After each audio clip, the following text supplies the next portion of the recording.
Pakistan Peoples party کے رکن قومی اسمبلی حاجی ملک شاہ گور گیج کی زیر صدارت ضلع کیچ کے مختلف محکموں کے زیر افسران کا اہم اجلاس سرکٹ ہاؤس میں منعقد ہوا۔ اجلاس کے دوران محکمہ تعلیم کے ضلع افسران ڈی ای او جابر علی بلوچ اور ڈی ای او منظور احمد بلوچ سمیت دیگر افسران نے اپنے اپنے محکموں کی کارکردگی اور درپیش مسائل پر تفصیلی بریفنگ دی۔ اس موقع پر حاجی ملک شاہ گور گیج نے وش نیوز سے گفتگو کرتے ہوئے بتایا کہ مسئلہ مسائل جائزہ زورگا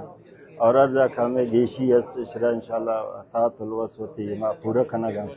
ما اسپتال ہم وزٹ کو انجمن تاجران ہم دیست اما بقا باقی کے ڈپارٹمنٹ وغیرہ آوان ہم جائزہ زورگا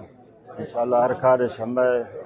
دستا بھی میں انشاءاللہ آوان کھنگا بارڈر حوالہ ما دوشی ایک میٹنگ کرتا ہے گو ڈی سی صاحب اور گو ایف سی ہم گرزین لیوالا ماگا پتران بوتا انشاءاللہ امید ہے کہ مروچ یا باند انشاءاللہ یہ مسئلہ حل کرنا۔ ان کا مزید کہنا تھا کہ جو مسائل وفاقی دائرہ کار میں آتے ہیں انہیں وہ خود حل کرانے کی کوشش کریں گے، جبکہ صوبائی سطح کے مسائل کے حوالے سے وزیر اعلیٰ بلوچستان سے رابطہ کیا جائے گا۔ وش نیوز کیچ بلوچستان۔